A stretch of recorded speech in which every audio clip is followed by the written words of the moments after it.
we've got all the commissioners here now, and so I would like to go ahead and call to order the November regular meeting of the Urbana Park District Board of Commissioners. There is no request for remote attendance since we've got all 5 commissioners here, so we can move on to the public hearing for truth in taxation. And as you may or may not have seen, our black box was indeed published in the News Gazette. And so we are eligible to hold this hearing. So I will declare this open. The Board of Park Commissioners of the Urbana Park District, Champaign County, Illinois, it now opens the public hearing. This hearing is being held at the Planning and Operations Facility, 1011 East Kerr Avenue, Urbana, Illinois. And the purpose of the hearing will be to receive public comments on the proposed tax levy as required by the Truth in Taxation law. So is there any member of the public here this evening wishing to comment on our proposed tax levy? And observing no indication of anyone being here to present comments, I will declare this hearing closed. And we can move forward. Next item of business is to accept our agenda, and I believe Tim has 2 suggested modifications to the agenda this evening. We'd ask if we would be able to move the Spear Financial Group up after what's in your annotated agenda, after the public comment. And then we also have a representative from ERA here also. We'd like to have them moved up, just so that our consulting groups would be free to leave then.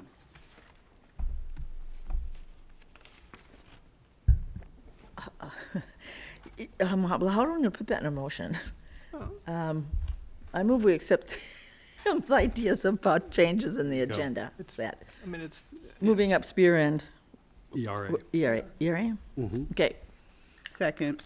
That's been moved and seconded. Is there any comment or discussion?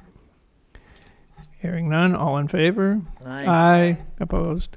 That carries unanimously. So we can begin then with Spear Financial. Michael, we did have one under public comment. We have an award. Oh, We didn't want you to miss that great opportunity. well, we can skip any awards, but we do have a retirement card for Dave Phillips. So. I'll do the awards. Derek, do you have your phone handy? Do you mind taking a photo for our infamous Facebook shot? At the Good thing you wear your fancy shirt, IAPD Michael. Gala, where all the annual awards were given out. One of the first awards that were given were the Commissioner's Years of Service. Michael Walker's completed his 35th year of service on the board. So we have a plaque to present and a small token of appreciation from IAPD. I think while we stand up here. It's a golf we club. get our photo. Michael, this is for 35 years service from IAPD, serving the Urbana Park District. Well, and how silly is that? Are we applauding you? Your comment. There's also this companion Oh, that's beautiful. also for your favorite desk spot. Okay. In addition to the 30 and 25 and 20. Oh. Hooray. Tim, do you know if Yes. all commissioners, I mean, if that's part of the rule, if they're all 6-year terms? I think that's a good question. They probably just, I'm assuming, that's the first time anyone's asked, do the 5-year Why do you give increment. 5-year awards Yeah. when you've got 6-year terms? Yeah, may because- start You get to they may 30 start before Because, you really because get let me 10. tell you, you get They might start 30 at and 10. I'm not 35 sure in the about same that. term. I would have to ask. I mean, and really, all we're doing this for is these awards anyway, so, you know. Well, we know that isn't true, but Oh, I don't know. I'm Very I'm good. angling for one of those things myself, you know. I did want to share the staff that went with us to the event were a couple of newer staff, and I think the first person that got up from another district had a 25-year award, and they were, wow, 25 years. They were at our table sharing with the others, and when they noted that Michael had received 35 years, they just couldn't believe it. So it was impressive to our younger staff, so thank you very much. Okay, so are we going to move on to item C, presentation of we do. retirement card to Dave Phillips from Spear Financial is here this evening. Longtime bond counselor for us. Bond advisor, maybe that's the the correct term. And the t-shirts for him too. Yay.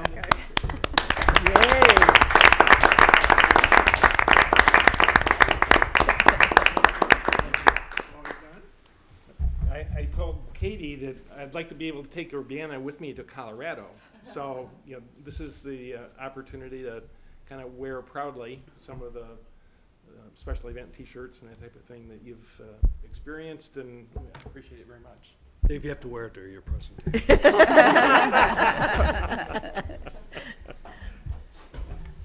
like to introduce Dan Forbes is the president of our firm and has worked with me kind of behind the scenes for the last 15 years or so probably that we've been serving the district. Dan does all the heavy lifting with official statements, and Aaron Gold is a new member of our team and is going to be someone that comes forward and Not yet. It's time.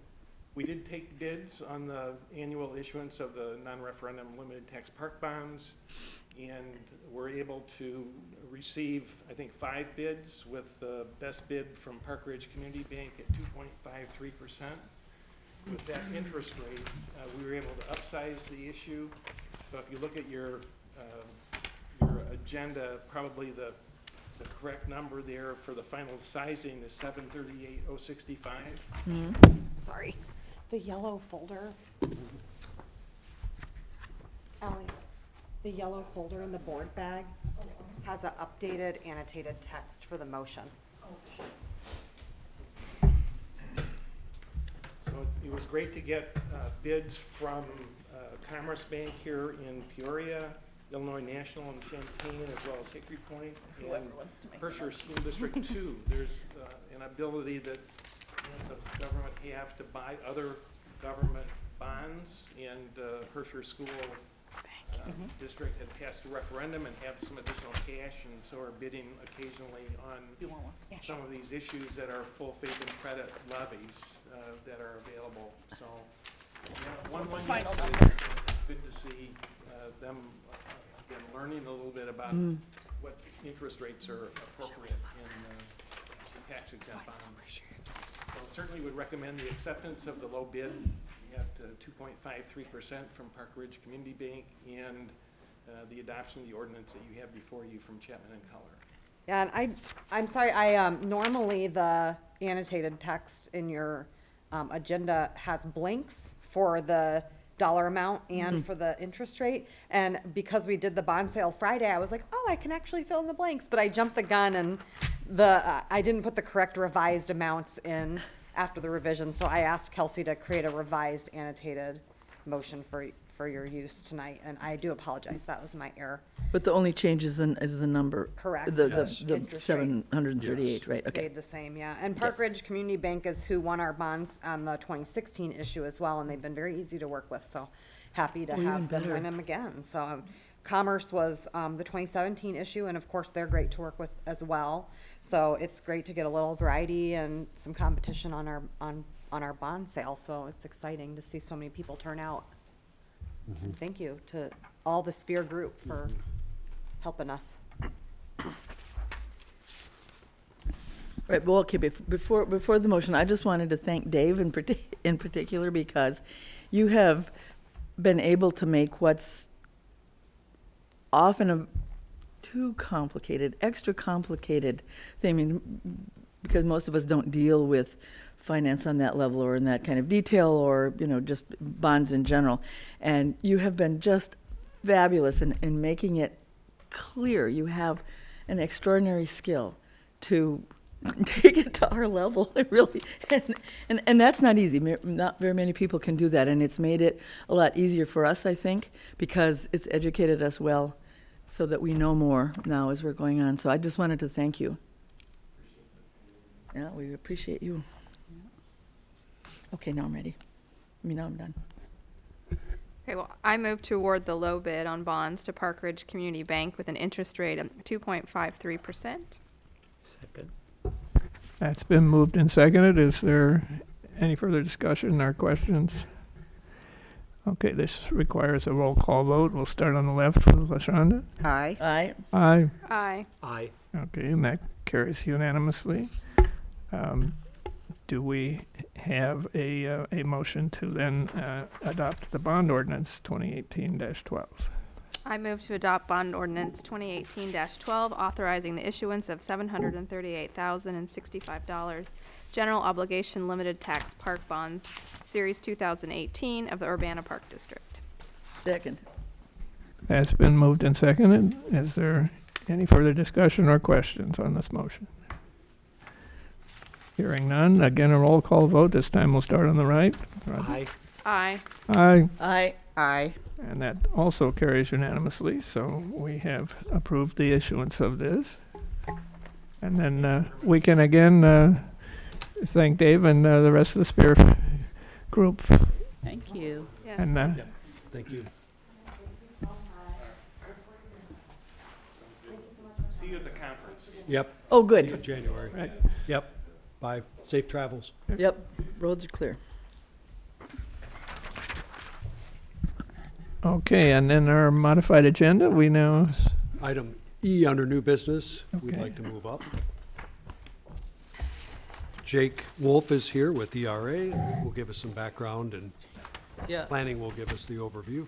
yeah, I think I'll just kind of start off giving a picture of how we've got here for our Crystal Lake Park rehabilitation project, what we would call Phase 2. As you know, Crystal Lake Park is our oldest park, our founding park. It's had a number of rejuvenation periods. The last one was in the mid-'80s. And since that time, we've seen deterioration of our lake shore, invasive species overcrowding almost the entirety of that perimeter. Recent past water quality has become a major issue, and we're seeing the nuisance weeds really overtaking the lake, mainly from phosphorus and nitrogen. And so staff in 2017 completed the Crystal Lake Park Rehabilitation and Management Plan, which is really a multi-year planning process that has led us and guided us to this next phase. And since that time, we've continued to work on the lake. We continue to be a part of the Volunteer Lake Management Program, gathering information, do our own survey, our data analysis for phosphorus and nitrogen. We've recently begun alum dosing treatments in 2018, and have even tried manual harvesting of the nuisance weeds as well. So with that, Right here.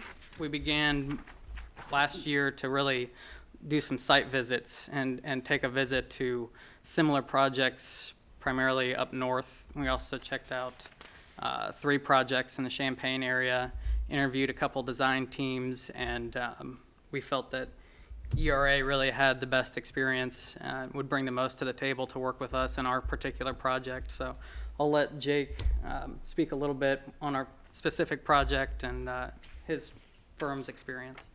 Thanks, Andy. Several of the projects that I know the team went up to visit in the north suburbs, essentially, were primarily projects that we had completed. And we have our ecological / environmental director. His name is Erin Pandy, and she has been with ERA for over 10 years at this point. And essentially, this is her bread and butter. She does this kind of project for different park districts throughout the state, primarily in the suburbs of Chicago, which is, as you know, several different park districts and municipalities and such. So the number of projects up there that she deals with are extremely similar to Crystal Lake Park, and in both size and complexity, and obviously the things that want to be done in the future at Crystal Lake Park is something that she is extremely comfortable with and very excited about working on. So that's why we're excited about putting, what we've done is we put together a proposal for Andy and Derek to review, both with proposed schedule outlining all of the items that we believe to be integral to the completion of this project, using not only existing information that has already been gathered, but also information that we would use to supplement that, and have prepared, like I said, a proposal, along with a schedule that we believe, and a fee in order to do this project for you here. Couple points of clarification. One of the things that they're going to do for us, we'd like them to do for us, is to also look at some additional BMPs that could be implemented to better address water quality. As we visited a number of the ERA sites, we saw some sediment forebay type structures that they had installed, essentially wetlands that capture water before it rises to the lake. That's something that they'll be looking at for us. It's not in the proposal to take that through construction engineering. We first want to get through conceptual engineering, because that's something that's not in our current concept plan for the lake. And so that's part of what our thinking on the contingency is, and I'll have Andy talk a little bit more about the contingency. Another point of clarification is that we have in here the cost if we get the OSLAD grant for them to perform engineering for the OSLAD grant as well. We won't be asking you all to award that tonight. However, through contingency or a potential additional services award in the future, we could bring that into the fold. The amount of contingency that Andy's recommended is enough to do one of those two things, but we would likely need to come back to you all for some additional money if both came to fruition. Do you want to talk a little bit of contingency? Yeah, and I'll note with OSLAD, we had actually had a site visit from IDNR a week or two ago, and we've been told that we could expect news of that award probably late winter, early spring. So that's a little bit further out than maybe what's normal.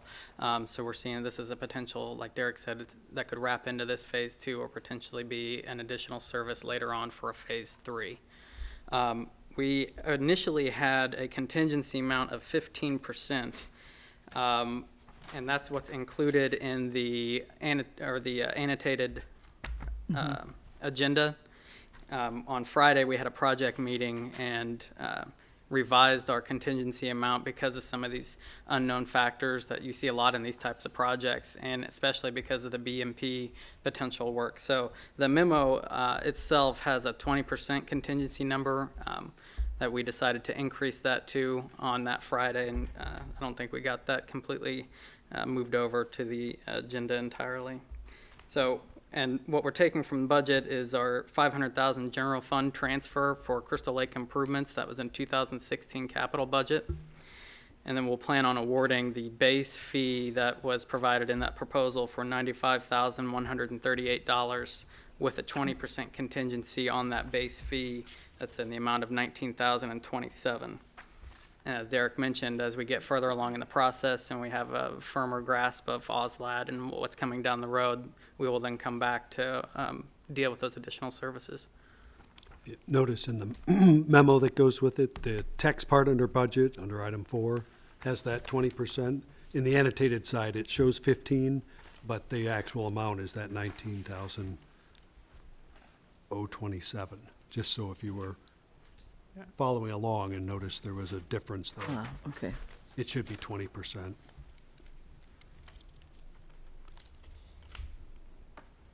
I guess I'll just mention one last thing, and Andy and Jake highlighted it, but as we toured all these different lake projects, consistently the ones that ERA were involved with were some of the best that we saw. Really high quality projects that reflected the condition we aspire for our lake. We had an opportunity to interview Jake and Aaron. Every question we asked of things that we were kind of debating through our conceptual design process, Aaron had an answer for it. Truly is her bread and butter. So we feel very confident about them as a design team, and I think we're gonna have a great project. We also noticed too, the staff at the sites had a very good experience and felt that their needs were met. Because sometimes you'll ask, well, how would you do it different? Or you get that long list of things, and everyone was satisfied. I did want to mention, obviously working in stormwater is very difficult. It's very, it's literally tied to the weather. So as things go, but seeing that the staff was, pleased and things are sustainable it says a lot to us. And that, we've been looking for those kind of clues for a long time.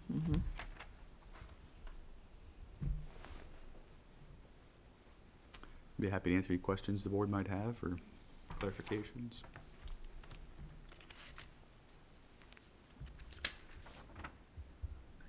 And again, the funds for this have already been put in the capital budget, so it's, Correct.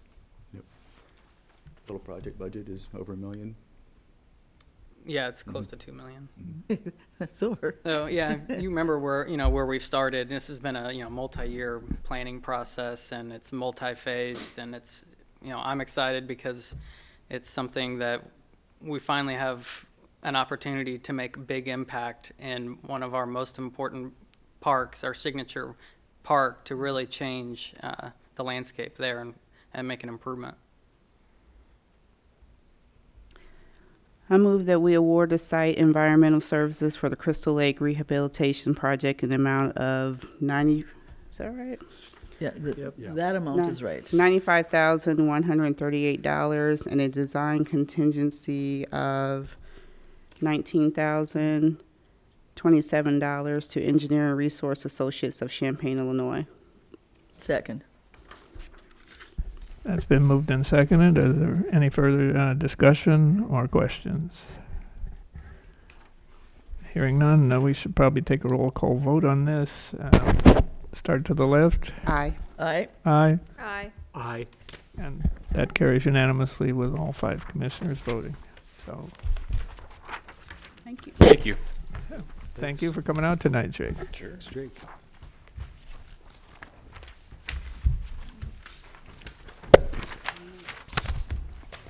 We need a And I'm not scorecard. retiring, so I'll be around. We're glad.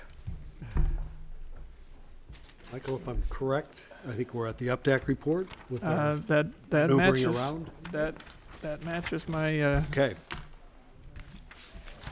So we had a written UPDAC report in our packets. Is there anything anybody wants to add or ask about that report?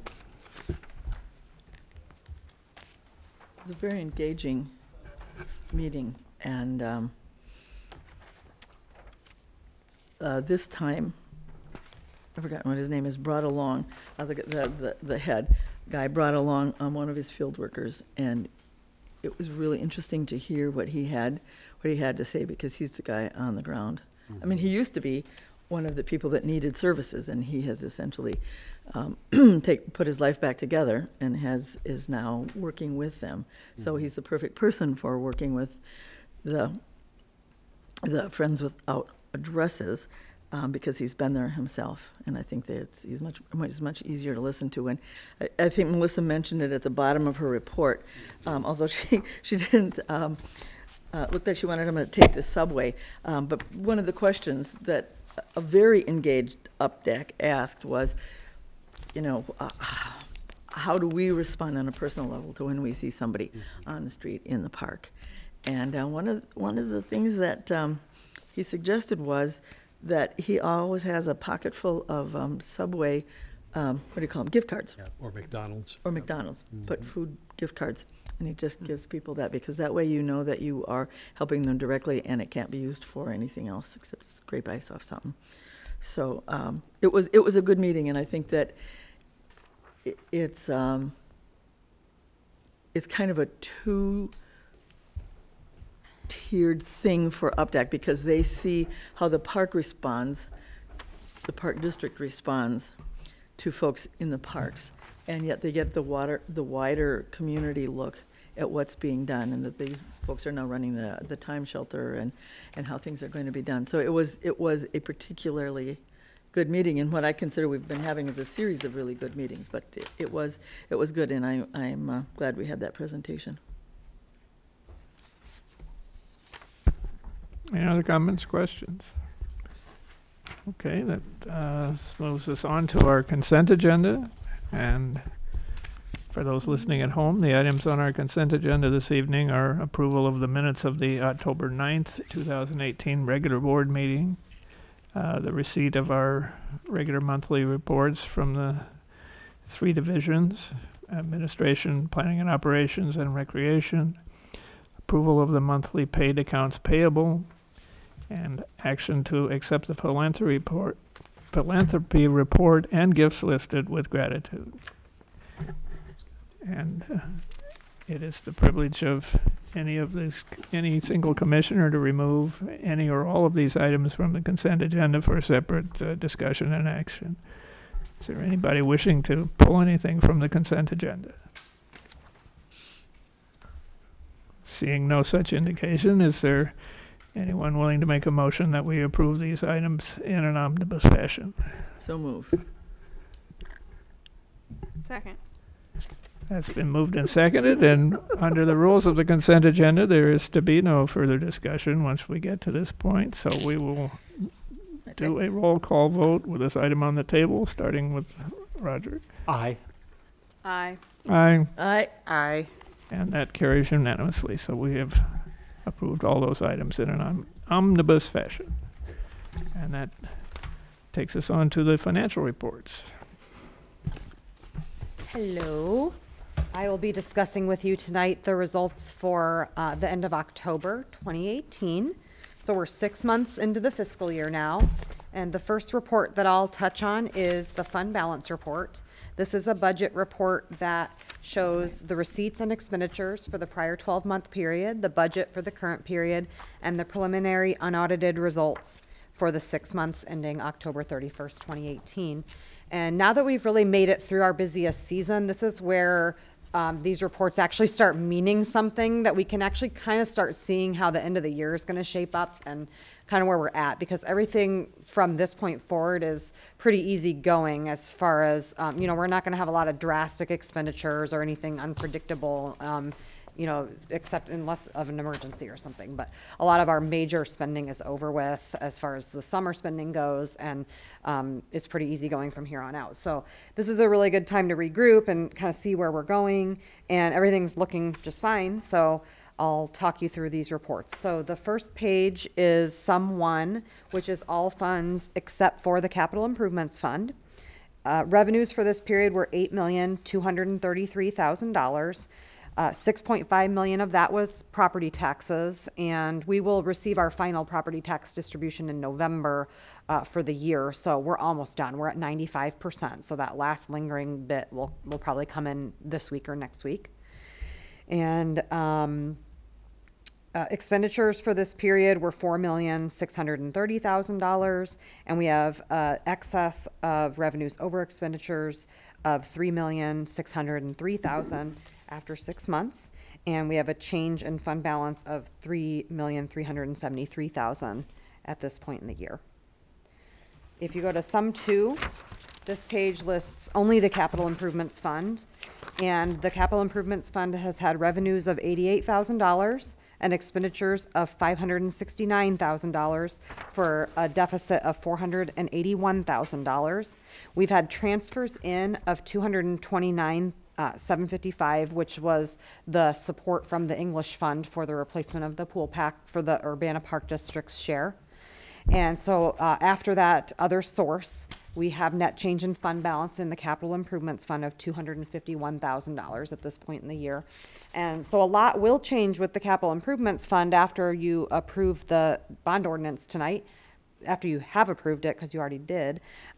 We will receive on December 5th, I believe, our bond proceeds, the $738,065. So you'll see that plop into this budget, and there'll be a huge increase. Instead of this negative change in fund balance, there'll be a positive change. But our expectation is to spend down all of the dollars that are in our capital improvements fund. So you can see in the middle column, the budget column, we actually are projecting to have a net change in fund balance of minus almost $500,000 in that fund by the end of the year. So we'll see how far our spending gets us. I mean, it all just kind of depends on the timing of projects. So we like to appropriate to have that much spending, but that doesn't mean we will. But the goal is to spend all of that bond money within 3 years. So our expectation is to spend it, and we do budget accordingly.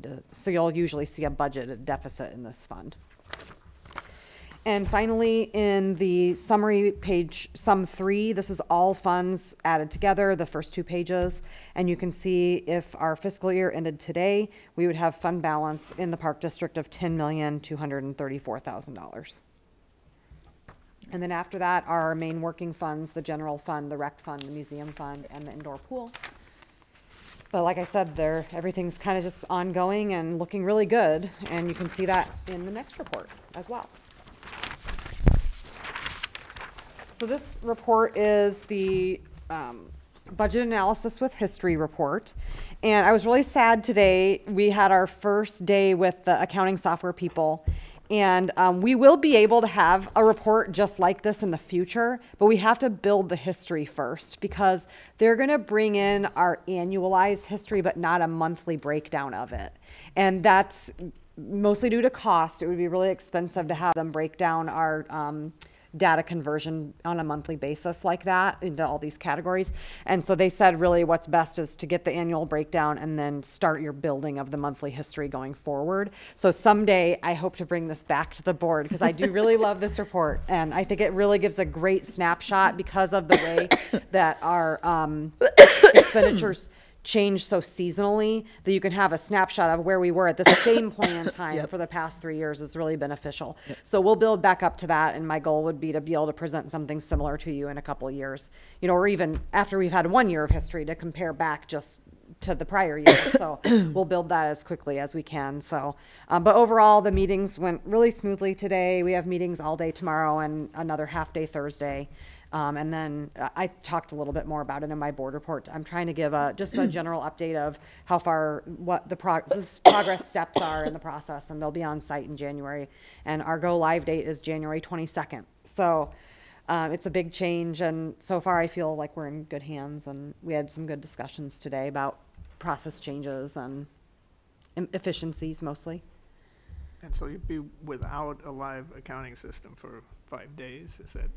January 17th is the last day we'll put entries into the AS400, and at the end of that day, Carla will export all of the data out, so we'll have all of the up-to-date live data. And from the 18th and the 19th, maybe it's just the 18th, whatever the weekdays are, any accumulation of journal entries that would have been in, we'll just put on our desks and then enter into the new system on the 22nd when it goes live. And their staff will be there with us, helping train us along with the real information that we're putting in. So we'll have some real live experience, not just training experience, but you know, now we're going to physically put this new journal entry into the new system on this day. So it'll be great. I think it's a good way to learn too. And there'll be some system testing for the couple weeks before that so that we're sure that it'll work the way we want it to. Fingers crossed. So, because I'm sure it'll be perfect. Keep thinking that way. All right. Positive thinking is always Okay, well, good. let me dive back into the financial reports. I just wanted to get a little sidetracked there, but this is the budget analysis with history report. It shows the same 6 months of the current year and the prior 3 years, which is 50% of the fiscal year. The first section, the full page 1 and half of page 2 lists the revenues for this period. So revenues plus transfers in for this 6 months were $8,621,000. And you can see there on page 1 all of our different property tax levies we've received 95% of. You can also see that all of our expenditures are running ratably and consistent with the prior 3 years. And I was especially looking on page 2. You can see just everything's really running in line dollar-wise and or percentage-wise with the prior 3 years, and there's really very little outliers other than maybe the disbursements of funds line, but that's because of the English fund transfer that we dispersed as we were doing the pool pack project. So everything is just in line with our expectations, and you can see our total expenses and transfers out for the period were $5,499,000. With a surplus at the end of October of $3,122,000.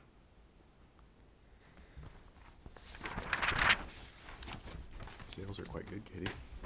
Well, we had great sales this year because we sold $20,000 in Dippin' Dots. Really, $20,000? Yes. Wow. So lot of that was our Dippin' Dots. sales. We spent $10,000 on Dippin' Dots, but we sold $20,000, so we had a $10,000 profit in Dippin' Dots. Wow. Yeah, it was huge. Mhm. So they I think projected. LaJonda, actually, you were one of the benefactors of that, you and your family, right? My kids. Yeah. Yeah. They projected for us to budget like 100,000, and we're like, we're gonna start small. So we actually only budgeted 10,000. So we beat our budget, and we're gonna use that as because we had no basis to budget that. I mean, they were using our visitor counts and stuff and assuming what percentage of visitors, but you know, we have like lap swimmers and stuff. They're not making Dippin' Dots. So well, maybe I They am, send in in decoys, but Don't judge me. So, but anyway, so we just wanted to be conservative. It was our first year selling them, and so Leslie budgeted 10,000. We sold 20,000. That was really great. And so we're going to use that as a basis for next year for budgeting and just go forward from there. And if our sales increase, we'll probably just use the history to build the budget in the future. But yeah, it was really kind of neat. is it the So- same sort of return that we get from the vending machines, or is it? Different. I actually don't think it's as good of a return as on the vending machines. The vending machines is straight commission, so it's not quite the same. A better comparison is the way we do concessions at the lake house. So we actually buy the product and sell the product. Oh, gotcha. The vending machines, with our contract with Pepsi, they just give us a cut of their sales, but we also don't have to do anything with placing orders, stocking the machines. So it's Right, very right. hands off for Yep, us. So there's just kind of two different ways to do it. One's Sure. kind of more of the vending style and one's more of the commission style, and we have a mix in the district. Sure, probably a good So. thing. Okay, sorry. All right, so that's all I had to say about the budget analysis with history, so we can move on to the treasurer's report. The treasurer's report is a report of the amount that the cash the district has on one day, December 31st, 2018.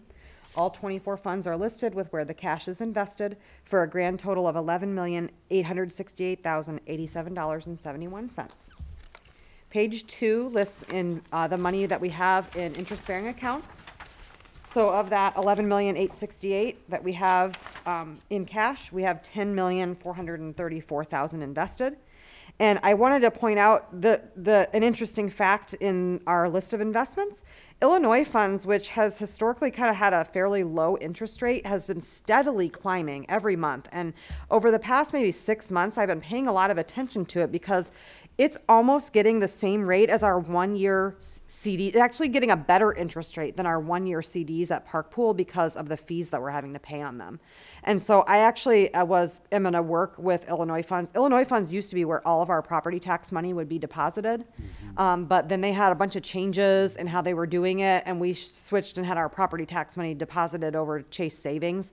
And that's really why the balance is so high in this account, because all that money flows in there, and we want to keep it in some sort of interest bearing, but we also want to have easy access for cash flow to those property tax dollars as we need them. But I think I'm going to work with Dick Percival to transfer some of our Chase Savings money over to this Illinois funds, because the interest rate is just too good. It's just a savings account. I mean, there's really nothing to it, and it's easy to get the money out of. So I think I'm going to move probably $1 or $2 million over there in November after I finish the planning on making our bond payments. I think I'll be ready to move money over there and just to let it sit there, because we have quite a bit of kind of that baseline cash that we mostly keep invested in CDs. But like I said, it'd be almost just as good to put it in Illinois funds and certainly not let it sit in Chase Savings where it's only getting 0.28%. So that's kind of my goal for November is to get that moved over and work with Dick on that. So those are the kind of thoughts that go through my head every day. All right, so we don't have any changes to interfund loans at the bottom of page 2. And on page 3, you can see that our vendor payments for this month were extremely typical, and we had total vendor payments of $615,000. And I present this treasurer's report to you for approval. Move we accept the treasurer's report for audit. Second. It's been moved and seconded. Is there any discussion or questions on this motion? Hearing none, all in favor? Aye. Aye. Opposed? And that carries unanimously. So the supplemental report of cash has the same information as the first page of the treasurer's report, but it groups the information by expected use rather than by fund name. The expected uses are daily operating funds, restricted special needs, and restricted gifts and donations. Of the $11,868,000 available, $1,106,000 is restricted obligations, which leaves $10,762,000 available as spendable cash. And I'll touch briefly on the areas in the capital budget that had activity this period. In the 2018 capital budget, we received a transfer in from the English Fund for the current progress on the pool pack, which is wrapping up. I think there was a couple change orders we were addressing in the project, and then we're hoping by the end of the year to have that project wrapped up. We also received revenues for tributes and donations. And then in the expenditure side, we had expenditures on small equipment, Operation Small Equipment, expenditures on the pool pack unit, and we also did the Meadowbrook Bridge painting project, which came out of this fund, of this year's capital budget, as well as the 2016, which I'll get to in a minute.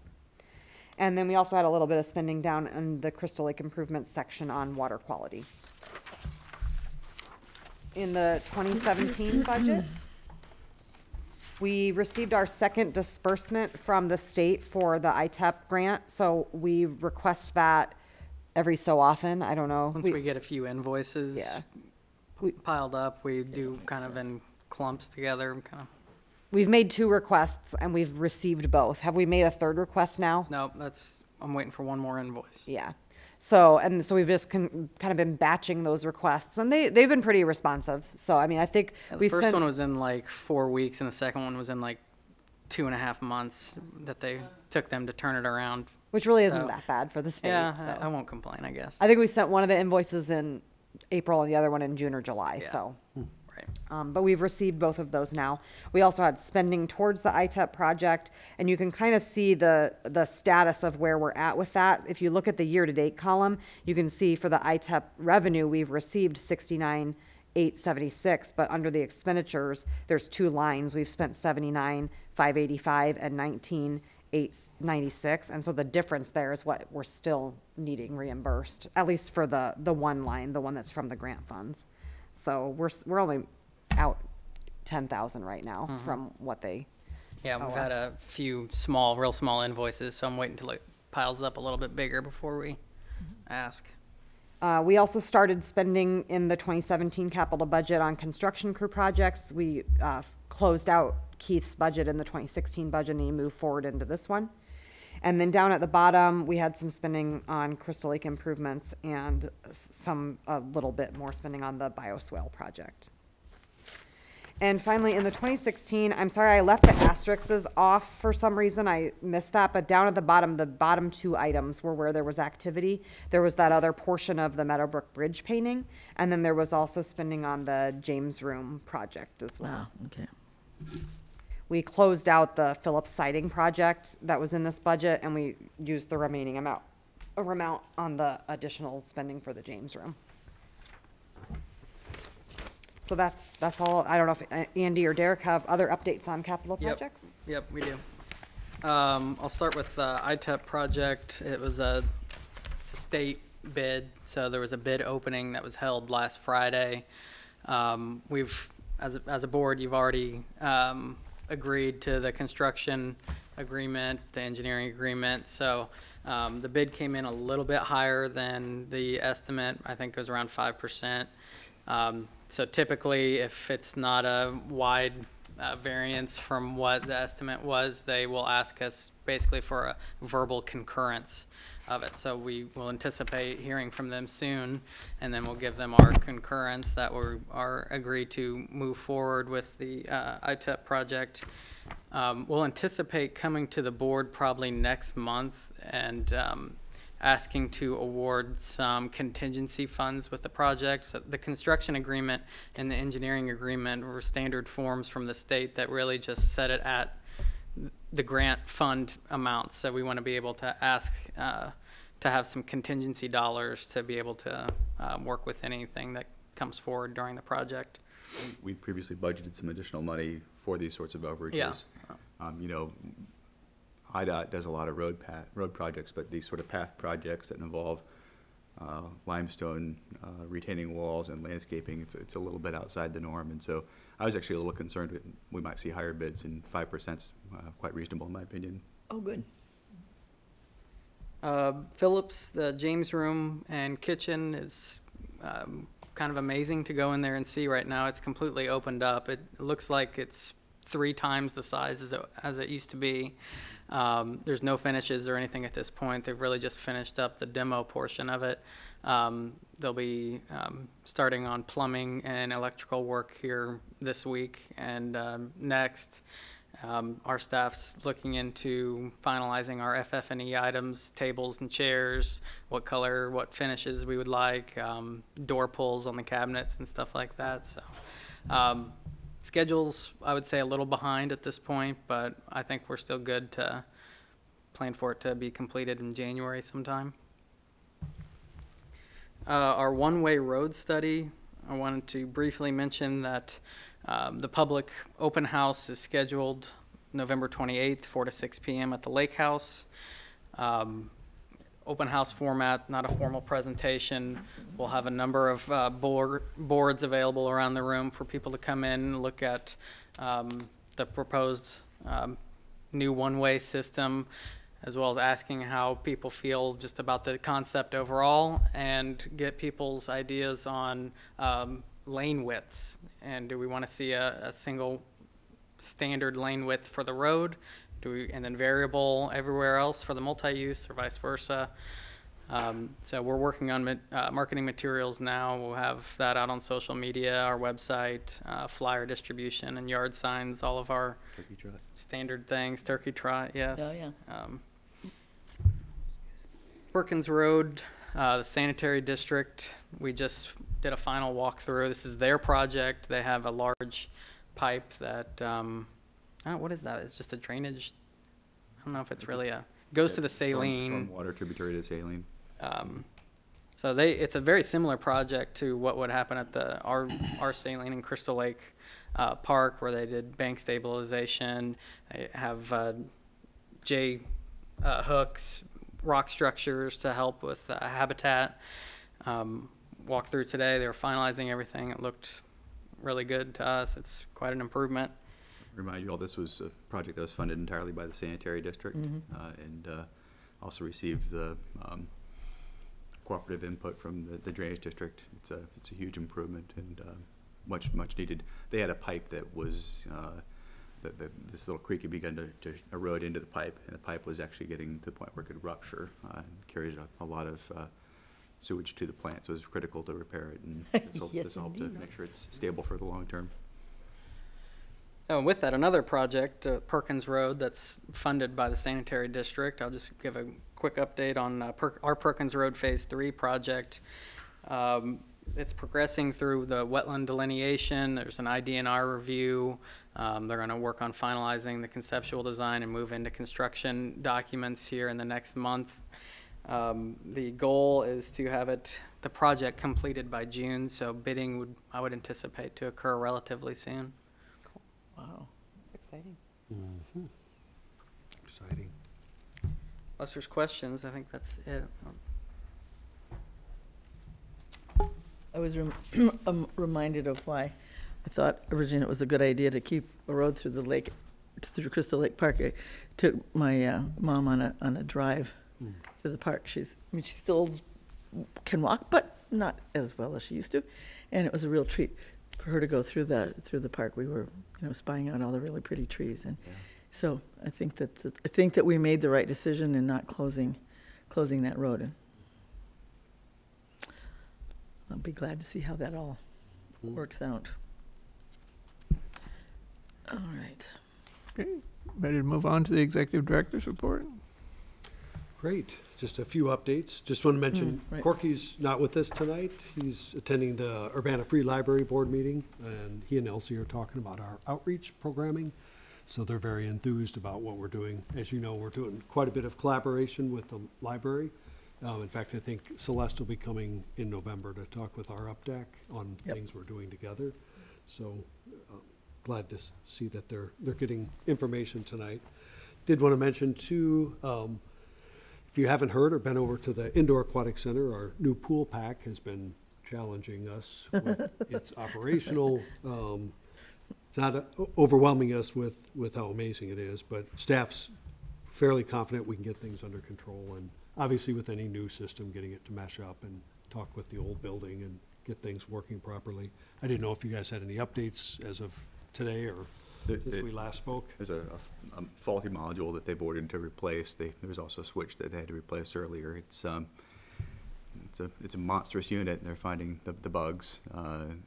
They're also still working on getting it fully calibrated with our water chemistry system, and so there's at least 4 different subcontractor groups that are working with Reliable on this, and so it's really it's kind of like a concert. But we're making progress, and we're fully confident we'll get there. But who has the baton for the concert? Is it you? Is it? I think I'd credit our engineers. Our mechanical engineers have just been fantastic Oh, on this good, job. great. Yeah, yeah. So the water is relatively warm and the building is relatively warm, or? Working on both, yeah. Okay, so I'm not ready to start back to water aerobics yet. I can see that now. The water issue's been addressed, and that was unrelated. Oh, good. But the air temperature in the natatorium currently is holding. Uh-huh. But it's because Joseph is working feverishly to reset things when he needs to. It's sort of a perfect storm, but also unrelated. There's a locker room issue that we're working with a separate mechanical group on. So, Oh, and in the men's locker room, was that, yeah. yeah. Doesn't rain, but it pours. Yeah, it's a facility that's showing its age, but I think once we get the pool pack done, a few of these mechanical items, we should be in good shape. We hope our public is able to bear with us, and hopefully we can get things back up to speed. And pleased that it's been operational for the most part, so we're pleased about that. Let's see, moving on to new information. The staff attended the legal symposium that IAPD put on. It was just wonderful. I mean, I don't know why every district in the whole state is not there, because if you didn't know about these cases, you would probably find out. I think that's how they present them, is basically after things happen, that's when it's shared with everybody else as far as what happened and how did the outcome turn out. So it's a chance for anybody who's not yet had that situation to fix things or pay attention, or we come home and go through our things and make sure we're making any changes. What, for It's example? really various and sundry. It's all types of things. I think the theming that I'm seeing over the last 4 years are things related to ADA, harassment, sexual harassment, what I would call accidents, things where people get injured at the sites. So there's a pretty steady diet of those sort of things. I think they're also punctuated with irregularities of, different staff actions or different, odd things that happen. But they basically walk you through a whole series of case studies and share what was known and what the district did and how they responded, and then generally what happened. And oftentimes it's not in the favor of the districts.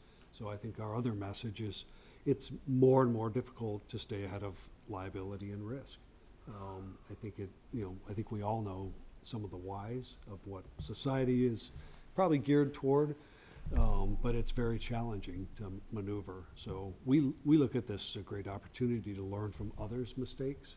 So again, you could say, oh, I don't need that, or that's just, legal stuff. But as staff, we find it very applicable, and we come back and we start making adjustments. Every year that our current team is gone, I'm sure there's 5 or 6 things we've looked up, followed up, checked out, or fixed afterwards to make sure, that we're in good shape. So. Normally, are there, you see it as, we have some big holes to cover, or usually just? Policy is one thing you have to address. Well, one example would be our approach to like risk management at events. Yeah. And which we're still working on. I don't think we've conquered that one yet, but it's something that comes up pretty much every year. Like, for example, a tent, the tent contractor didn't set the tent up properly and it collapsed and injured people. Right. And things like that. But not just that, but like natural disasters during events. So Tornado came through, or or a lightning big hit, thunderstorm or something. So just things like that, and being ready with a plan on how the Urbana Park District will Right. tackle that event if it were to happen to us. So I think another thing that is concerning to certainly all of us, and it makes me uncomfortable talking about it, but tort immunity used to be when I started in the field. And I don't want to say it was always like a blanket of excuse over you, but it was really tort immunity set up, at least in Illinois, as a way to recognize if people are outside doing all kinds of different things unsupervised, a number of things could happen.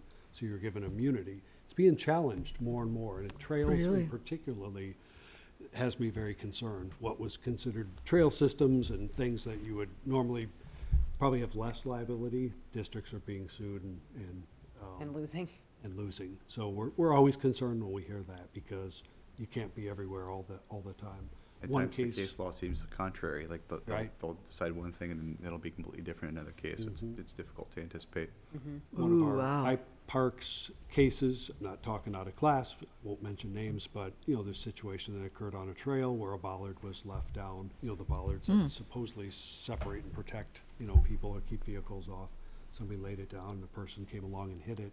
It wasn't even the park district involved. It was, they believe, another utility company came in, cut the locks off, laid it down, drove in and did overhead work and then left.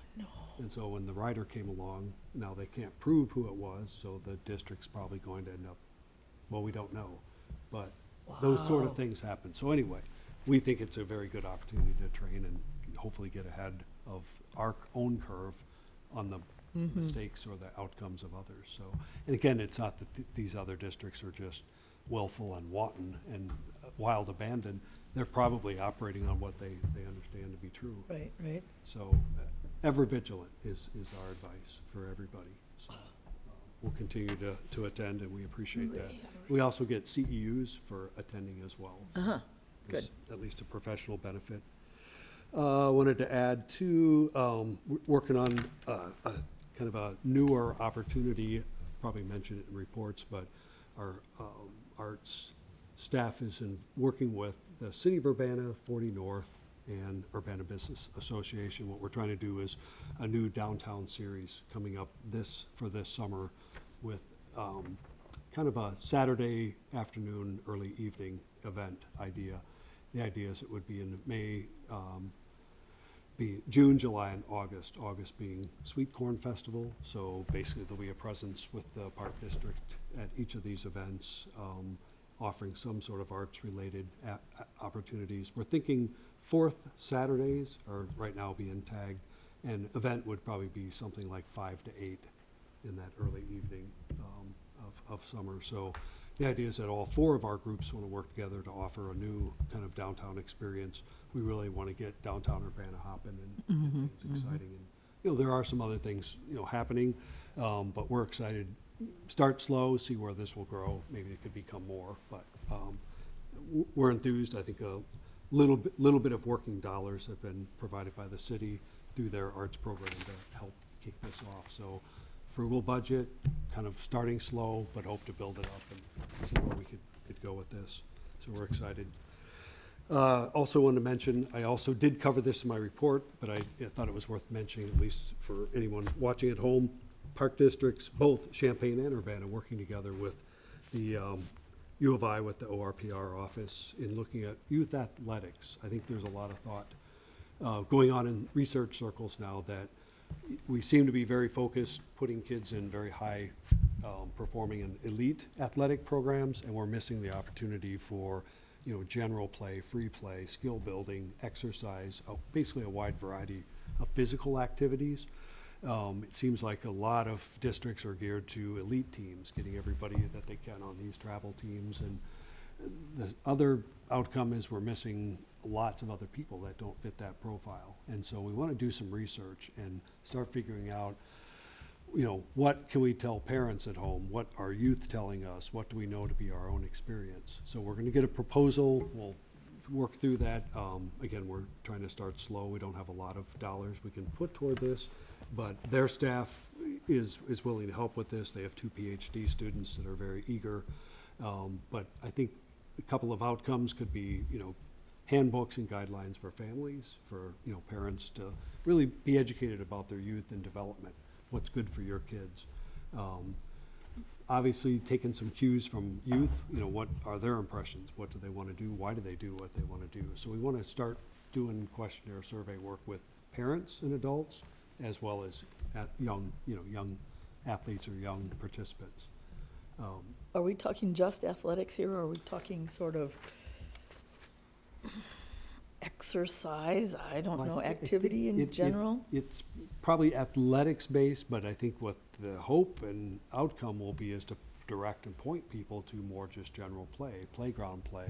For example, research indicates that, top elite athletes in high performance tend to have a wide variety of play experiences, and they're not at age 8 put in an elite club team and, next thing you know, they're on the pro hockey team or pro basketball team or pro baseball team. But there are actual facts indicating that wider experiences make a better athlete. So we're kind of taking that idea of saying, okay, we're not in the high athletic performance level, but what about kids' just health and wellness, their general development? Are there trends that would show getting people exposed to more activities in general is better for their development? Yeah. Now, I might say, and you might say, well, we know that, or we don't. Yeah. We know that's true. We need that empirical information, and there's a lot of changing new research out there. But the key is, how do we get the parents and the families to understand that? Right, right. And what it would appear is we would be promoting probably our own park district level of programs as a way to attract, connect. So any parent that might shy away from one of our programs, say, oh, that's not good enough, or I want my child to be ready for the top soccer club, we would at least be able to give some information to sort of counter that. So again, we have to go through all the study and see what the analysis provides, but you know, they're working with us because I think they want to get some things done, so we'll probably see a good, you know, price arrangement, but we'll come back to you with all that. But we're real excited because we've got both athletic teams on both park districts working together, and we're even looking at opportunities to do joint things, like how can we get more general things that we could offer either across town or through town, or start competitive teams, you know, for dodgeball or, you know, other types of activities. So I'm suggesting we're just starting. We see a lot of potential to grow it and to change the narrative on what people are getting their kids connected with and how they think about it. You know, we heard at UPDAC, one of our members, I think Sue Kim, was mentioning that, you know, some of her friends don't know or don't think our programs are elite programs. Are these programs you get your kids in if they're Olympic bound or college scholarship bound at least? And we're trying to say no, they're just for growth and development, fun, and getting people exposed and get them exercise. So we want to try to use this information as a way to, you know, pair with what we're offering and bring some sense. And really, from my perspective, I don't think we've really drilled down in this area before, where we're actually looking at what kids are doing, what their parents think is good for them, and how do we bridge what our services are to try to make a better connection there. I say this was, I had this on my, my comment list. I've always been of the opinion that school PE is often too set toward sports as opposed to lifelong physical activity learning. So, you know, I mean, I think one of our kids did juggling at one point in middle school, and I think that that's something that I think we could look at because we don't offer much. I mean, we don't offer much for youth outside of, you know, soccer, basketball, et cetera, et cetera. And I think that's a real wide section of that population that we're missing because, you know, not all of us are good at tumbling and climbing up ropes and all that sort of stuff, but yet we want the whole population to find some physical activity that suits them, be it just, you know, walking, yoga, you know, Pilates, whatever. And so as you were talking about the schools, is there a way to involve the school districts in this, or? We talked about that. Yeah? PE was discussed, and the idea of, you know, our kids even getting physical education. You know, they maybe just take their phone and walk the track, you know. I mean, Oh, I they see do. that. I have, yeah, when I go into aerobics, I see that. We're, and I want to be careful, I don't want to say anything negative about high school or middle school or Right. grade school physical education and the teachers that are dedicated to doing that, but we see a big need.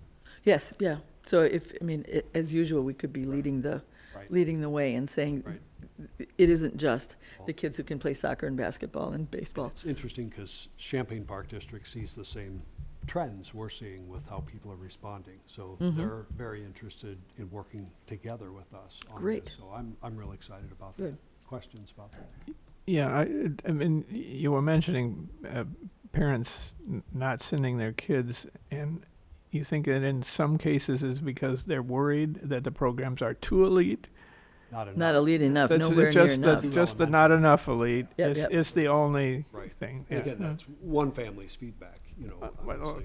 Oh, but I think that that's not, Well, I mean, we got a lot of that in the we talked underserved. about Yep. that at UpDAC about, that same phenomena. So we But just think that the are we- narrative's wrong and that we're not really looking at it. And are we certain, though, that the converse isn't true, that there are people not signing up because they're worried that it's going to be, Good question, and I think that's why we need the research to really get the information. What are people thinking? What I would expect, there's probably a range of ideas, but Yeah. then how do we make sense of that and then reposition ourselves to take advantage of that or to be a leader in that way, Right.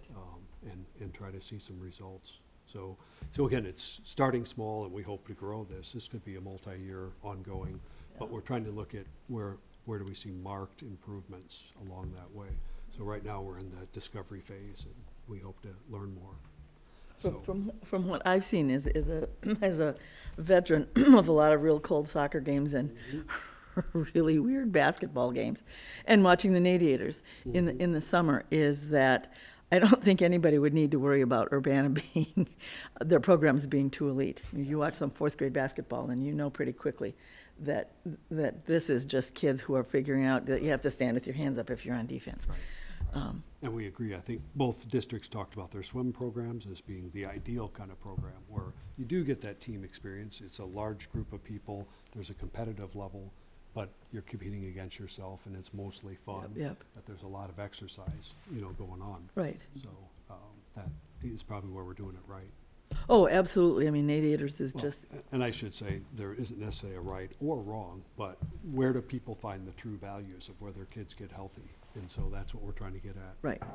As far as physical fitness and that. Exactly, and an interest in a sport that's not being pushed so much that the kids Right. are losing interest because of such pressure. And making sure that on their offs, let's say basketball is their favorite sport, then are they doing other activities to help build that skill? Right, in a right. way that isn't just another basketball camp offered privately somewhere Yep. else. So I've talked a lot on that, but we'll come back to that as we go. Just quick mention, I think we've mentioned a few times ADA review. I think what staff's thinking is we want to give some more input and thought of this in 2019. Who's doing what's out there, what are other groups? I think we feel we're pretty far advanced in our ADA current plan where we have. So we want to take a look and probably do a little more research on that, see where we need to go. Just wanted to mention two pieces in my report. One was some goals that really had a missing sheet. That was from our Center for Health, Aging, and Disability. Just what our age-friendly goals are. Just I want to give you a little flavor of what we're thinking there. And then also attached a sheet of our Kickapoo Rail Trail partnerships. We're working kind of with our Vermilion County people. That's just an example of how we're trying to attract and develop a program for partners as well as general members. So we've got a whole lot of different ideas we're trying to promote. When I say partners, that would be people that would, could be a local business that would want to help in some way or actually sign up and be an official, partner in some way. So maybe they have a good or a service or a reason, to want to support that. Some communities have found selling memberships for their trail, which simply means anybody can use it. You don't have to be a member to use the trail, but it's another way to support the trail. So a lot of people will sell, a small decal to put on your bike for $5. And you're a member or an associate or supporter, of the trail system. So we're looking at all those as well as, getting trail built, getting it open and getting it ready to be used. I was curious to note, if I read correctly, I didn't see the city of Urbana listed as one of the participants. And They currently don't own property that's exactly on the trail. So right now, we're working in a more limited, small group to get the more construction elements, but it's likely that they would actually be signing on at some point, as well as the other communities, St. Joe, Ogden, on down. So that's what we're really kind of moving toward, is how do we get the cities or villages on board with this overall, so that they're actually. But you working can't with really get to our trailhead in Weaver Park without going on the city right away. You can go to Walmart and you can hop on right at that site. Oh, yeah, no, what I mean, you can't get to the Weaver Correct. trailhead, I mean, which is our Right. active land-in participation at this point. You gotta go over city right away to do that. I think, our intent would be to bring the city on Okay. board. I think we're at a, kind of a formulative stage at this point. I think they have limited access. I guess one could say, well, the Park District doesn't necessarily own a piece either. We're also using our Weaver Park trailhead, as that.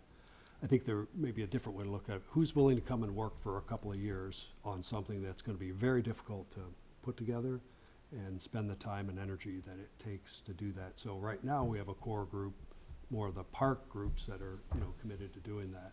But our intent would be eventually to get all these other, groups on board and ultimately, in my opinion, develop a more sophisticated system like a commission or something that people are actually contributing dollars. There might be official representatives. That's sort of on the high end of managing and, taking that on. Right now, have our hands full trying to get the next piece, in place. And it's more of almost a volunteer basis, at this point. But that's kind of where we're working toward and hope to develop that. Last thing I had was just a reminder, Urbana Park District's being asked to host the legislative breakfast. It's our turn again this year. So one of the thoughts we had is move it to the Phillips Center if the kitchen's open and certainly take advantage of that. Oh, what a great idea. Do that. Maybe a different type of format. I was giving some thought to, different styles. Maybe we might want to try a panel discussion or something different just to freshen it up so we don't get stuck in a rut Yep, and people stop coming because. Make your own Maybe- breakfast. There you go. I just went to something that was a moderated discussion. Oh, neat. And Yeah. it was really well done. Yeah. Where you had questions that you asked, and so if there were different questions that were prepared to be Right. asked to the different folks who are in it. I know it's not always obvious. We don't know until the last minute who's coming, but just Right. some, That was the. that was well done. Yeah, I that's the wondered crunch. about that Yeah. too, but, Mhm. I think it's still a good idea. I could see our commissioners serving as moderators as well. So, thank you for volunteering. No, we'll probably, staff team will look at it and see what ideas we have, but I think Yeah. we want to try some new things and keep it fresh and make it fun and interesting, so. Yeah. I can answer any questions you might have. Again, 2 of those items were longer, in-depth things that are long, like ongoing, so apologize for just sort of springing it out there, but we're excited about them. I think there'll be some good outcomes. When is the legislative breakfast? Meredith, I don't have that date. I Is know it in the spring sometime? It's in spring coming up, Okay. so we have several months, but I found out we were officially notified we're hosting, so just wanted to, if you have topics or things you're already thinking about, we'll get back with you. Okay, that's all. Thanks very much. Moving on to the president's report. I don't have anything in particular other than the upcoming meetings. And of course, the annual turkey trot. I hope everybody can get out for that. Absolutely. The UPDAC meeting is going to be on the 27th of November. December 4 is a study session here at Kerr for doing goals review Mhm. for the upcoming year and current year and upcoming. And December 6th is the special CUSR joint board meeting with the Champaign Park District. This is again at the Hayes Center. Can- Correct. And What's the format of that? It's going to be different this year Oh, is because it? we took remember, our awards type stuff. are Right, now it's been at the banquet. moved. So what we're hoping to do is have more background on the programming. Okay. Right. done. and I will not be able to attend that meeting, so I would. And we were talking about making sure that we had a quorum, A correct? quorum would be. It's on my calendar. I plan to attend. Okay. Yeah, and it's on mine as well. Plan Okay, to good. attend. Okay, Yeah, okay. All right, good. appreciate it. Good. And then our Wait, regular December meeting will be on the 11th, and we have action to accept the annual meeting calendar. We our annual action to abate property taxes for the alternate revenue source bonds, which is just a question of zeroing out the conceivable tax levy were we not to be able to fund our bonds the way we had intended to, which is through the monies we'd been getting through the referenda that we passed. Review and accept priority projects to pass on to the Urbana Parks Foundation, and closing on the annual bond sale. And apparently there are going to be updates to the safety manual for us to approve. Oh, yes.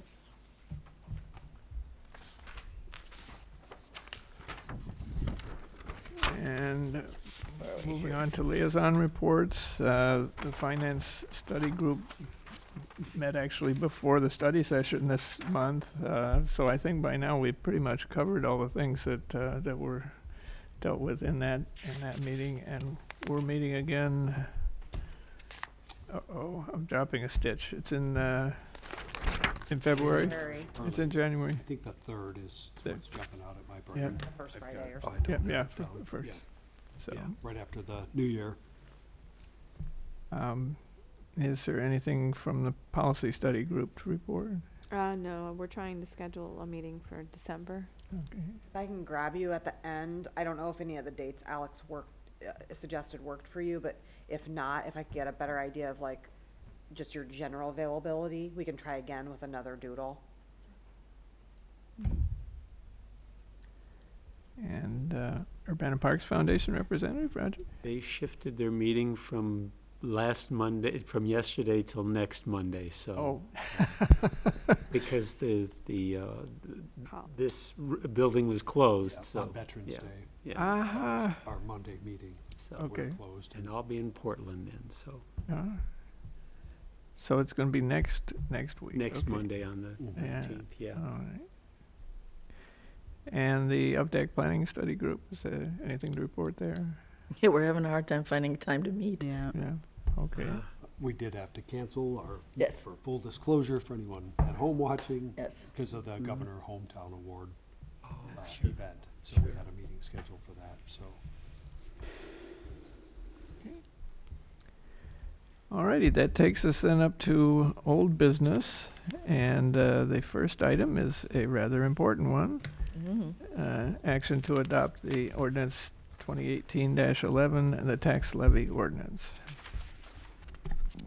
I move that we adopt ordinance 2018-11, an ordinance providing for the levying, assessment, and collection of taxes for the fiscal year 2019-2020 of the Urbana Park District. Second. That's been moved and seconded. Is there any discussion or questions regarding this item, which we have studied considerably up to now, before now? Hearing none, let's do a roll call vote starting on the right. Aye. Aye. Aye. Aye. And that carries unanimously with all 5 commissioners voting. We already have dealt with item B, which was moved up in the agenda.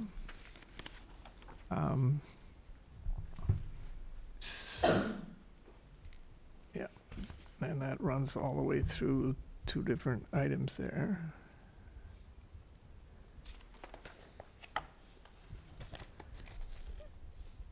And there was no old business removed from the consent agenda, so under new business, we need to act to approve the 2019 capital improvement budget and revisions for the 2016 and 2018 capital improvement budgets. So I have worked with Katie, have revision number 5 to the 2016 capital budget, revision number 2 to the 2018 capital budget. A lot of these revisions are due to what was noted previously with our bond funds, that we need to spend them within 3 years. So we had a number of items relating to Crystal Lake Park and trail money in 2016 that hadn't been spent yet. So those had moved to 2018, and we replaced those dollars with projects that were in the 2018 budget that we know were to be spent or have already been spent. So we could go ahead and spend everything out of our bond funds for 2016. But I'll note, starting in 2016, a couple of the items that have been highlighted here. Our donations, memorials, and special requests has increased to 23,691. Our Crystal Lake Park improvement from bonds down in the expenditure section is now, it's finalized at that 23,925. That remainder that was left is now in 2018. The trails projects, we'd spent 21,800 of the 40,000. That remainder that was left in the 2016 budget is now been added to the trails line in 2018. And then in our contingency section at the bottom, that big clump of highlighted lines, the first one is similar. It was money that was allotted for Crystal Lake Park improvements. 4,875 had been spent, and that remainder then moves to a Crystal Lake Park improvement section in the 2018 budget, which we'll show you here shortly. And then the last four lines are, as I mentioned, the 2018 project funds that have now moved into 2016 and have been almost entirely spent at this point. But those involve the siding project, King Park Court, bridge painting, and our Phillips Rec Center James Room project. I'll move to 2018. We had some more donations came in for Ambucks, the Burns tribute. And you'll see now we have our IDOT easement payment, $81,700 in the revenue section. And then we had a few donations, two for Loman Park, one disc golf concrete tee boxes. I think that's what we're terming them, yes. And then the cricket pitch, which was concrete and then artificial turf laid on top of that. The trails projects moving down into the expenditure section, as I had mentioned, it was $40,000. Now we're up to the $58,200, adding the 2016 funds. You'll see our bridge painting. We've had final payment. What's remaining went down to contingency. Our budgeted amount was higher than what the project actually cost. Siding moved to 2016. Weaver Park Trailhead project, $36,100 has now been included.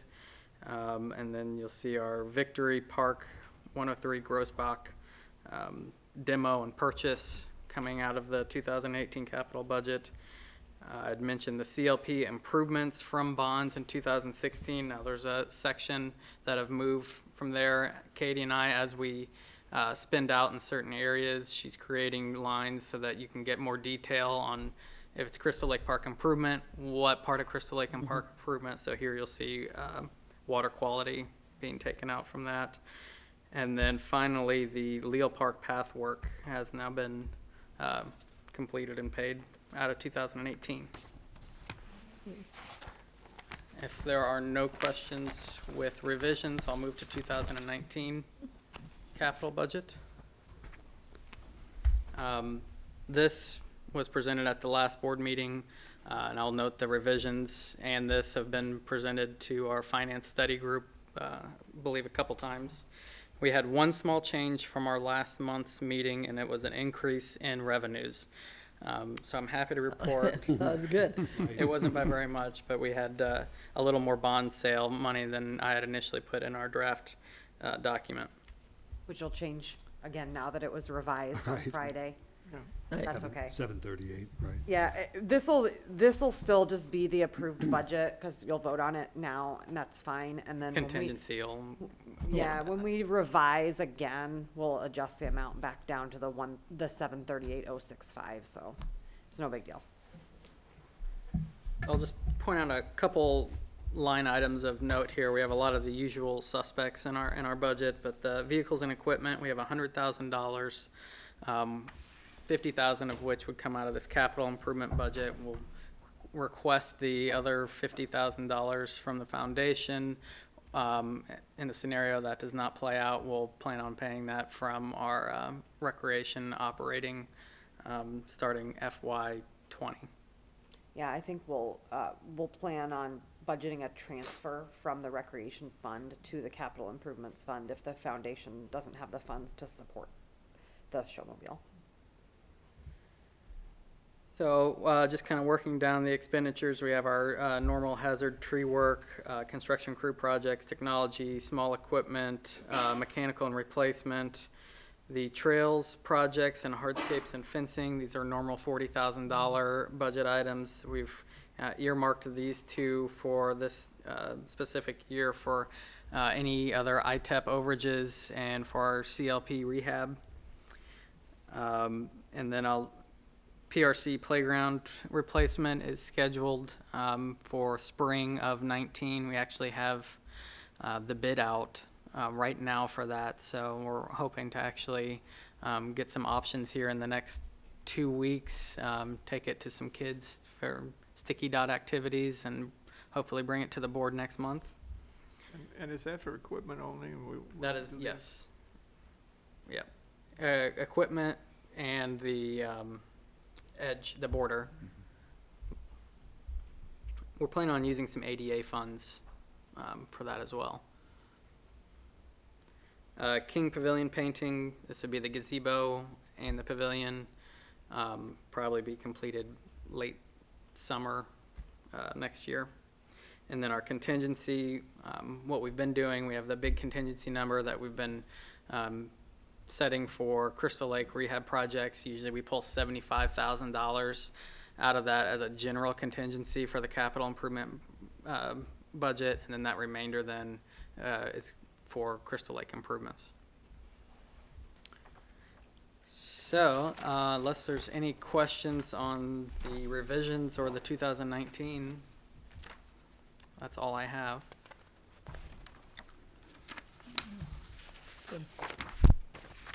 Well, I move to approve the 2019 capital improvement budget and the number 5 revision to the 2016 capital improvement budget and the number 2 revision to the 2018 capital improvement budget. Second. That's been moved and seconded. Is there any further discussion or questions on this point? Hearing none, let's take a roll call vote, starting to the left. Aye. Aye. Aye. Aye. Aye. And that carries unanimously with all 5 commissioners voting. Moving on to IAPD IPRA conference delegate credentials. It's that time of year. Hard to believe, right? As you can see, their conference is coming up January 24th through the 26th. The meeting that's really the focus of the topic is Saturday, January 26th at 3:30. And I am attending and happy to serve, so that can easily be arranged. Are there any commissioners planning to be there who would like to serve in this role? I haven't decided, so I don't know whether I'll be there or not. I'm quite certain I will not be there, so. I should mention too, this comes to us at this time of the year. I'm sure it makes sense for IAPD, but for reality, the point, many commissioners don't know until a lot closer. Yeah, So yeah. Is there a deadline on this? It has to be, or this part at. This has to go get returned very Right. soon. Right. But the registration deadline for the conference, if you were planning on attending any part of it, Yeah. the early bird deadline's like usually the very first week of December. So we basically need to know by the end Okay. of this month if you intend to attend the conference. But there is still time to make that decision in the next few weeks if you'd like. I can Okay. have Kelsey send a follow-up email to all the commissioners so you That'd be can check good. schedules and get back to her. It is at the Hyatt this year, the conference, so we're moving from the south location at the Hilton back to near the river, if that matters to anybody. I'm planning to attend, but I'm not sure that I would want to serve as a Yep. delegate at this point. You'd be surprised how hard it is too. Well, being a rookie. Yeah, no, it's, yeah. You could just snooze through it and it really wouldn't. I understand. Yeah. I think you'll enjoy the meeting as the whole, because Yeah. it's Well, really quite fascinating. I enjoyed going to National. I thought that was a Oh, good. wonderful Okay, experience. so, And there yeah. wasn't a commissioner track for that, but I still got a lot out of it, so. Yeah, yeah. If any commissioner is interested in going to conference, Spear hosts a really lovely dinner on, it's wonderful. Carrot? It's on Thursday night, and it's at a, typically, unless they change the venue, but it always has been at a restaurant called Heaven on 7. Oh, yeah. And it's fantastic. It's like Cajun cuisine, and It's it's a the great one that's environment. And upstairs, right? the folks that were here tonight will be there, so you'll know a friendly face. Yeah, So if yeah. you do plan on going, I would strongly recommend, and I will forward you the invitation to be a part of the Spear dinner, and I can have Kelsey help you RSVP and stuff if you're interested. Yeah, yeah. I won't be able to go to conference because of the software implementation, so it'd be really, I usually go to the dinner and talk to the Spear folks. It'd be great to have somebody from UPD represent us there too. As far as the delegates, I was gonna, if we're uncertain, certainly I could be identified. Anybody can go to the meeting. I think Okay. the big thing that at least I've been educated on is if there is a change, the voting portion of it is, you know, to many commissioners, the critical, you know, part. Right. You know, to be able to vote, you'd have to be identified in Right, this way. right. My experience over the past 5-6 years, there hasn't really been significant Yeah, nothing really things, critical, right. yeah, yeah. Occasionally, there might be a word change. There in haven't been policy. floor fights. That's what you're So- saying. Oh, well, and to tell you the truth, the last time I went, I missed the meeting completely because what I thought it was in the, I don't know, I had the time wrong, I had the place wrong, and I'm wandering around thinking, well, there isn't anybody here yet, and so, you know, the world continues. Even So how about I move to certify that Tim Tim. Bartlett Be happy Sure. to. is designated to serve as the delegate to the annual 2019 business meeting of the IAPD. Second. It's been And great. do we want to name an alternate in the off chance that he's unable to serve on a particular day? You're pretty sure you're going? Yeah, Yeah. I'm gonna go, yes, so You willing to be named as an alternate and? I'd be willing to and be that an unlikely alternate. that- Okay. I'm. Amend your, Do we need to amend that? You want to amend your Okay. motion? Yeah. So, and Roger Diggs is designated to serve as the Alternate. alternate, First alternate. yeah. first alternate. There we go. Okay. I can't second. I'll do that. Second. Okay, so that's been moved. Was there a second? Yes. Yes. Okay, it has been seconded. Is there any further discussion? All in favor? Aye. Opposed? And that carries unanimously. Okay, we're moving on to a contract to purchase 103 Grossback Drive in Urbana and expand Victory Park. Any other I information? just, Matt was able to prepare the final settlement statement today, so it's just a little additional information about on the back page, it shows the actual cash that we'll have to, pay for the property is $66,974, so I thought that would be good information to bring to the meeting. The contract was in the board packet, Right. but this is how it all plays out after credits and, things for property taxes and Okay. for the closing tomorrow morning at 8:15. Early birds.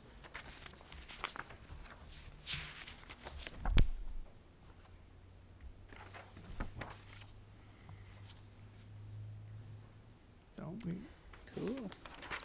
I'm just checking it over here.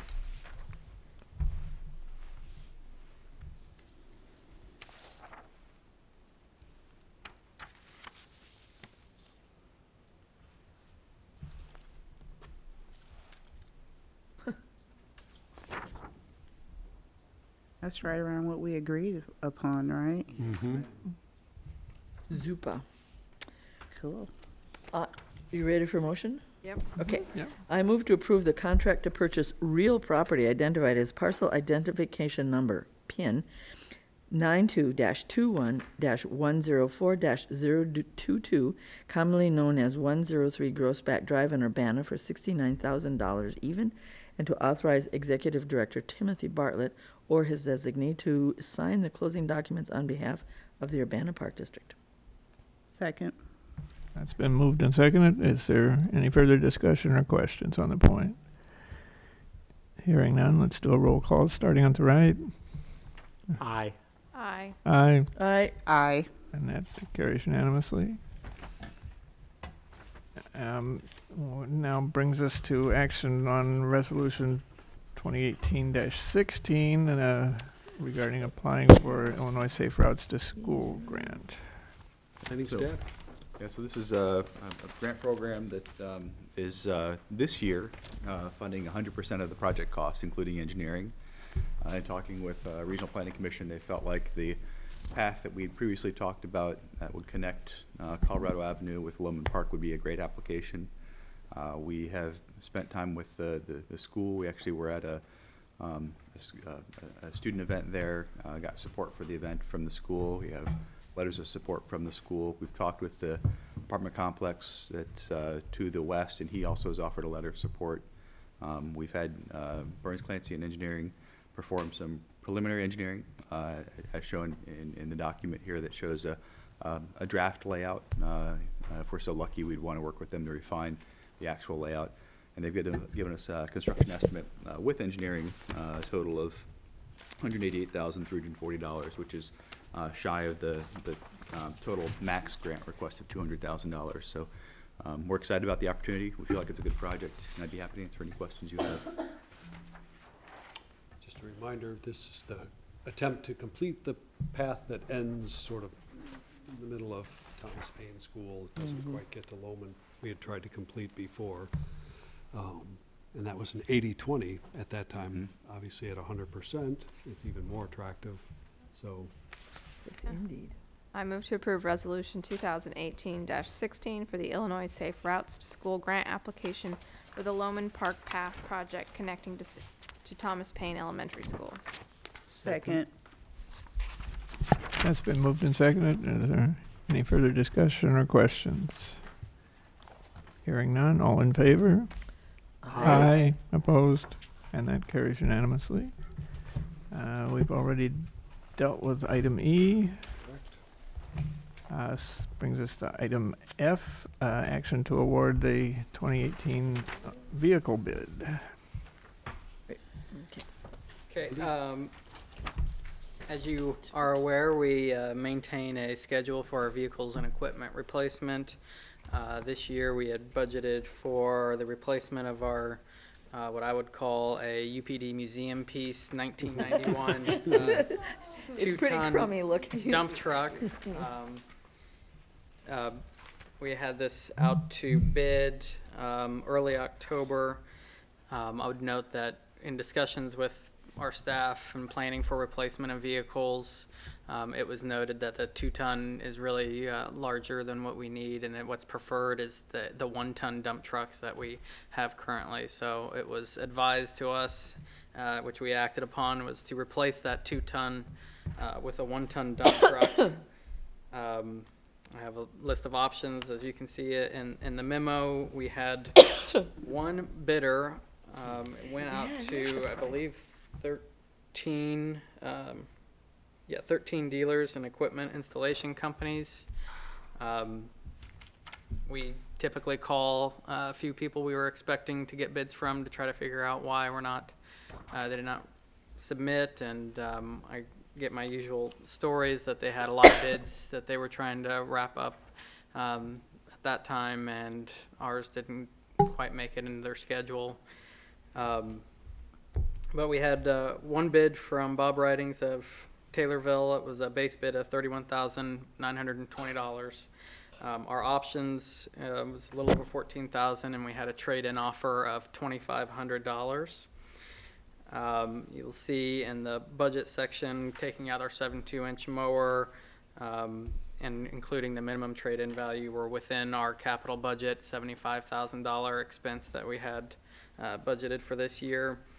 We will put the 2-ton up for auction with a minimum base bid that would ensure that we receive at least our trade-in offer. In the scenario that it doesn't get any bidders, our trade-in offer is valid for an additional 45 days post your award tonight. So at that point, we would just go back and do the trade-in.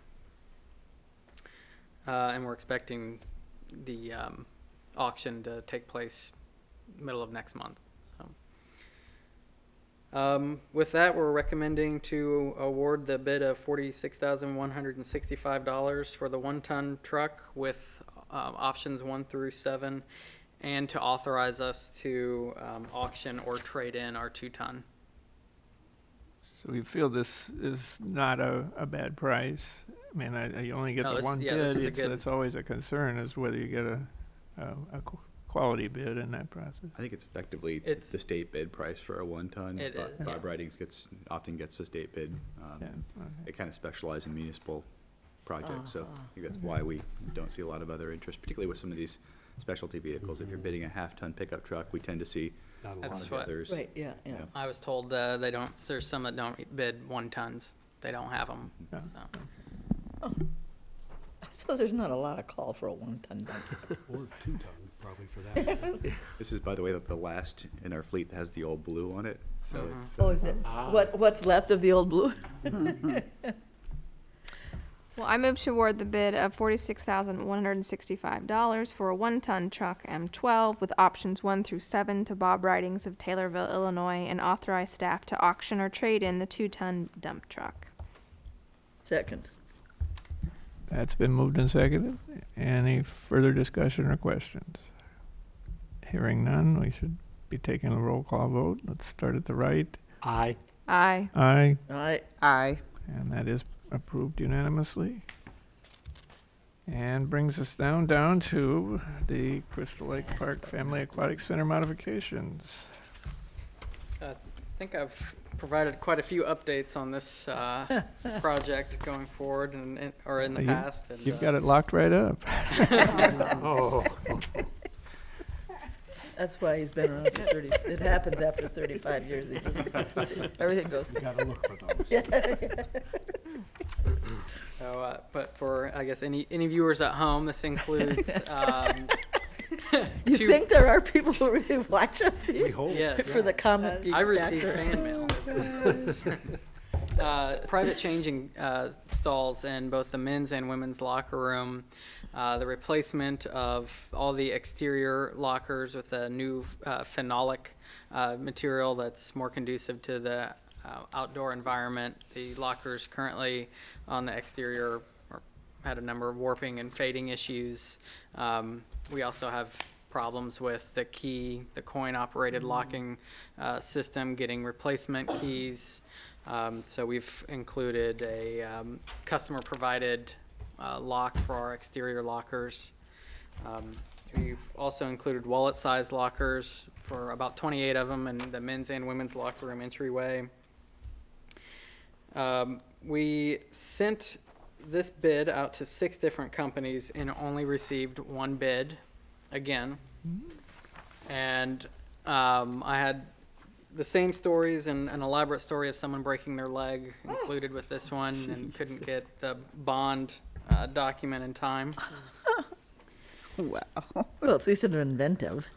Our initial bid came in at $102,500, which was quite a bit higher than our estimate from Ratio Architects. And after we'd done some review, we found that they did not include the correct locking mechanism that was specified in our bid documents.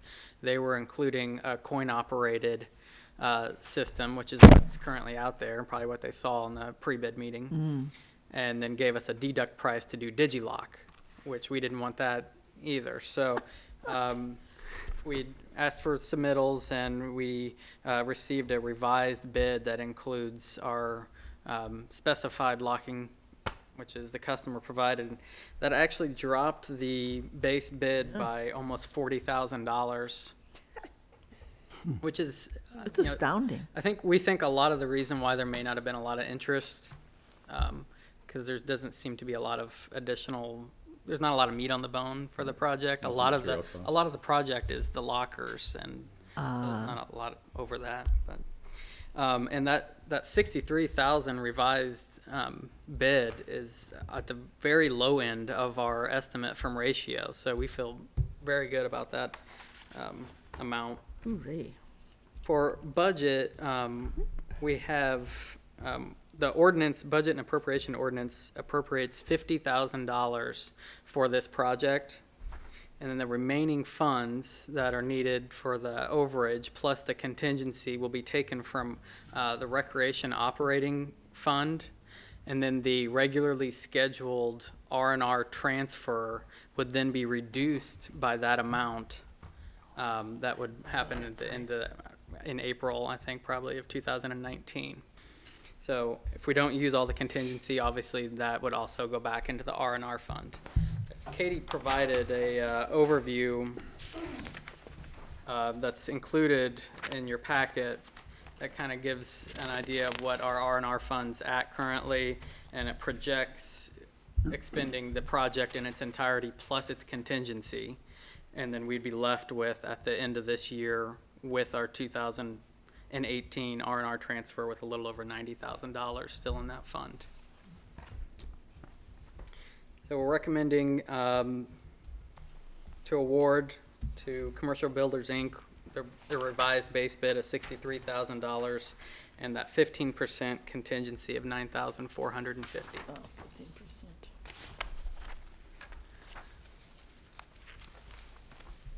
15%. I move we award Crystal Lake Park Family Aquatic Center modifications in the amount of $63,000 and a 15% contingency of $9,450 to Commercial Builders, Inc. of Champaign, Illinois. Second. Okay, that's been moved and seconded and thirded. It might be Is unanimous. Is there any further discussion or questions on the point? Hearing none, let's do a roll call vote, starting at the left this time. Aye. Aye. Aye. Aye. Aye. That again carries unanimously. I'd like to just recognize and thank Ratio for doing all this design work at no cost to the district. They are good guys. Yep. Okay, we did not remove any new business from the consent agenda, so that brings us to comments from commissioners. Yes, of course, I had something to say. I'm looking at Yes. You just knew, didn't you? I had a question about, in Judy's report, she talked about transportation for Urbana students to school programs at Anita Purvis. Has it been school buses? Do we think about MTD?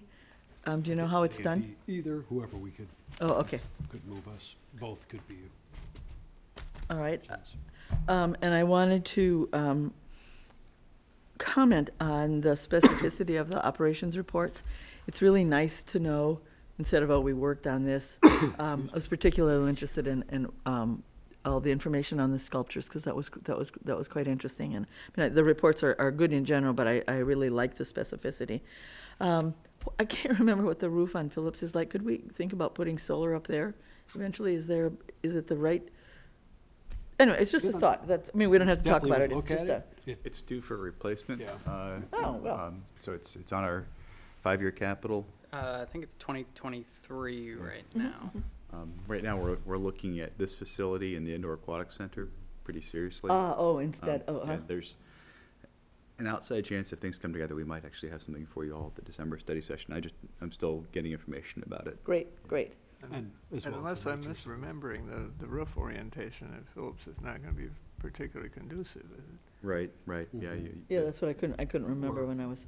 If so, would you have to modify the roof in a way to make it more workable? Yeah, and that's probably not. I mean, Not it's worth probably it, a yeah. cost question. Right. Certainly, I right. think it's fair to say as we continue to look at solar, we'll look at every option Sure. that's reasonable and Yeah. makes sense. Well, obviously, we're thinking about it, which is my my main concern. So, that was it.